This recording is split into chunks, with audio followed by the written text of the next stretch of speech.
আমরা রাজশাহীবাসীকে আমাদের বেস্ট ক্রিকেটটা উপহার দিতে চাই।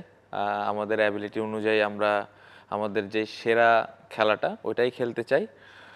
এবং ইচ্ছা তো একটাই যে কিভাবে আমরা শিরোপাটা নিতে পারি। সো এটাই সারপ্রাইজ যদি বলেন, এটাই হতে পারে।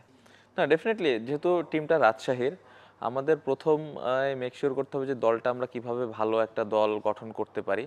পাশাপাশি আমাদের এখানে ওনারের কথা বলতেই হয়। তার প্রথম প্রায়োরিটি কিন্তু রাজশাহীর লোকাল প্লেয়ারদের কিভাবে আমরা প্রমোট করতে পারি।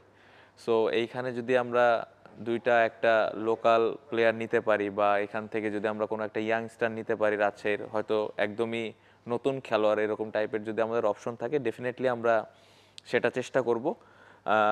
এবং আমাদের যিনি ওনার আছে তার এই ইচ্ছাটুকু অনেক বেশি যে রাজশাহীর ক্রিকেট, রাজশাহীর প্লেয়ার, এই জায়গাগুলোতে যেন আমরা বেশি ফোকাস করতে পারি। সো ইচ্ছা তো আছে যে রাজশাহীর প্লেয়ারদেরকে যেন আমরা প্রমোট করতে পারি। না, রাজশাহী তো অলওয়েজ ক্রিকেটের প্রতি বাড়তি একটা ওদের উন্মাদনা কাজ করে। রাজশাহীর যারা ফ্যান ফলোয়ার আছে তারা যেভাবে রাজশাহী টিমকে স্পেশালি সাপোর্ট করে, এটা আসলে দেখার মতো। যদিও লাস্ট কয়েক বছরের এক্সপিরিয়েন্স ভালো না রাজশাহীর, বাট এতটুকু বলতে পারি যে এই বছর রাজশাহী যে দলটা আমরা গঠন করতে যাচ্ছি, এটাতে দর্শকরা অনেক বেশি খুশি হবে।